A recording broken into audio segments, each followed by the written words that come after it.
Assalamualaikum warahmatullahi wabarakatuh. Halo sahabat Universitas Terbuka, perkenalkan nama saya Wiwin Alfatah dengan nomor induk mahasiswa 857528922 PGSD IPB-JJ Bandung semester 6.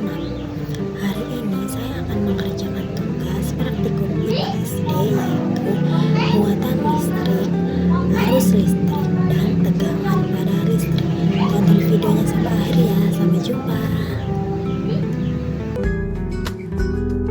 Percobaan arus dan tegangan listrik.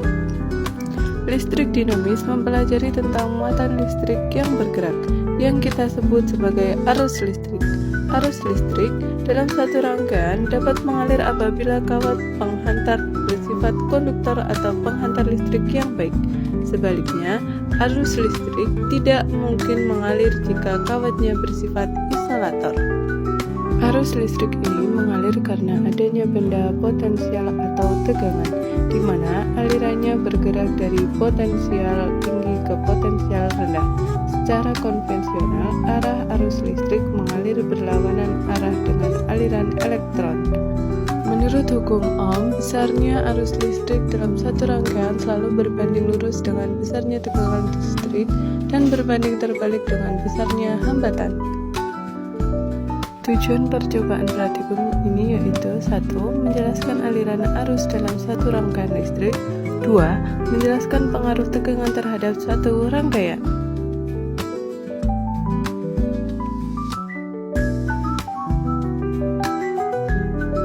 Langkah percobaan: susunlah 3 buah baterai secara seri, buatlah gambar rangkaiannya, hubungkanlah kabel merah pada kutub plus dan kabel hitam pada kutub min. Salah satu ujung kabel dipasangkan bola lampu jika lampu menyala, menandakan adanya aliran arus listrik dari kutub plus menuju kutub min. Kemudian tentukan semua jenis bahan yang telah disediakan, apakah termasuk konduktor. Catat hasilnya pada tabel pengamatan.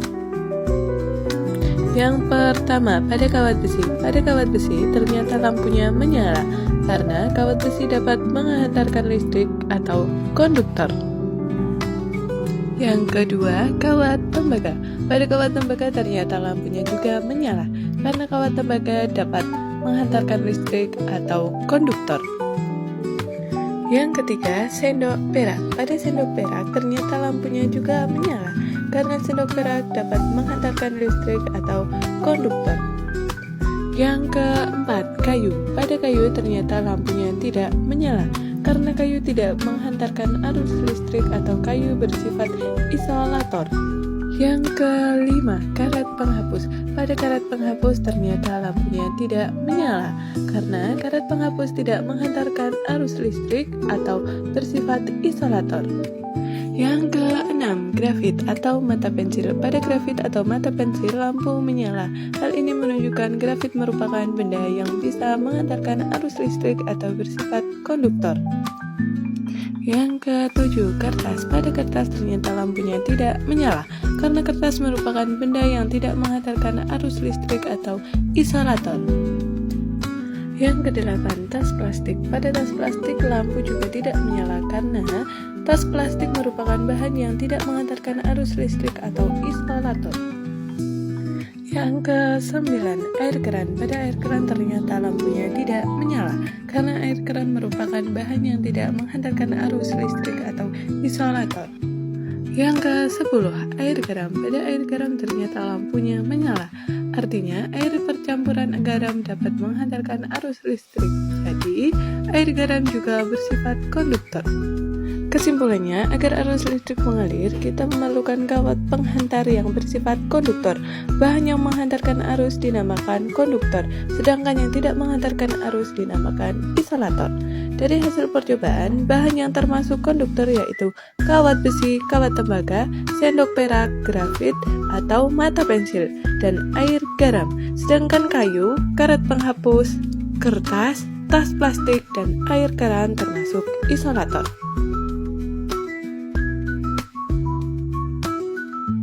Percobaan pertama, buatlah rangkaian seperti berikut. Sambungkan pada baterai amati apakah lampunya menyala. Ternyata hasilnya lampunya tidak menyala karena kedua ujungnya kabelnya sama-sama berada di muatan positif. sehingga rangkaian tersebut tidak ada tegangan listriknya. Percobaan kedua, buatlah rangkaian seperti berikut, kemudian tempelkan ujung kabel pada kutub baterai positif dan negatif.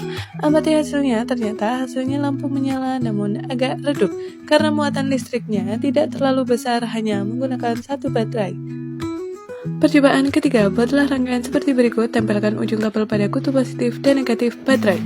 Amati hasilnya, ternyata lampu menyala lebih terang karena muatan listrik lebih besar. Selanjutnya, sama dengan cara sebelumnya, buat rangkaian seperti berikut, gunakan 3 baterai yang dirangkai secara seri. Amati hasilnya. Hasil menunjukkan ternyata lampunya menyala lebih terang karena muatan listrik lebih besar dari sebelumnya. Hal ini disebabkan baterai yang digunakan lebih banyak. Kesimpulannya, tegangan listrik adalah benda potensial yang menyebabkan arus listrik mengalir dari potensial tinggi ke potensial rendah.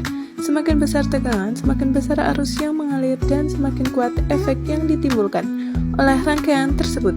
Contohnya, semakin banyak baterai yang digunakan, maka akan semakin cerah cahaya yang dihasilkan oleh lampu.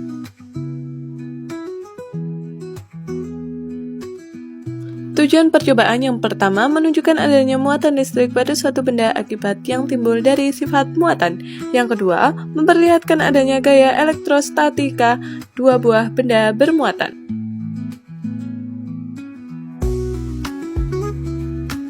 Percobaan pertama, di sini saya sudah menyiapkan sisir plastik yang sudah digosokkan ke rambut. Kemudian kita lihat apa yang akan terjadi bila didekatkan dengan potongan kertas. Pada potongan kertas terlihat tertarik oleh sisir plastik karena adanya muatan listrik, namun akan kita amati apabila didiamkan beberapa saat. Apakah ia masih bisa menarik potongan kertas? Setelah saya amati beberapa menit, sisir plastik tidak bisa menarik potongan kertas karena daya listrik sudah habis. Percobaan selanjutnya yaitu pada bola pingpong. Yang pertama, pada bagian kiri kita akan menggosokkan dengan kain wol, pada bagian kanan digosokkan dengan kain wol juga. Akan terjadi gaya tolak-menolak. Yang kedua, dari kiri digosok dengan wol dan kanan digosok dengan plastik. Gaya yang terjadi adalah tarik-menarik. Yang ketiga, dari kiri digosok dengan wol dan kanan digosok dengan nilon. Gaya yang terjadi adalah tarik-menarik. Pada bagian kiri digosok dengan plastik dan kanan digosok dengan wol, gaya yang terjadi adalah tarik-menarik. Bagian kiri digosok dengan plastik dan bagian kanan digosok dengan plastik juga, gaya yang terjadi adalah tolak-menolak. Pada bagian kiri digosok dengan plastik dan bagian kanan digosok dengan nilon, yang terjadi adalah tarik-menarik. Selanjutnya, pada bagian kiri bola pingpong digosok dengan nilon dan bagian kanan digosok dengan wol, gaya yang akan terjadi adalah tarik-menarik. Pada bagian kiri digosok dengan nilon dan bagian kanan digosok dengan plastik, gaya yang akan terjadi adalah tarik-menarik. Yang terakhir, bagian kiri digosok dengan nilon dan bagian kanan digosok dengan nilon, gaya yang akan terjadi adalah tolak-menolak. Kesimpulannya yaitu, berdasarkan pengamatan yang telah dilakukan, dapat disimpulkan bahwa 1. Cara sederhana untuk memperoleh benda bermuatan listrik salah satunya adalah dengan digosok.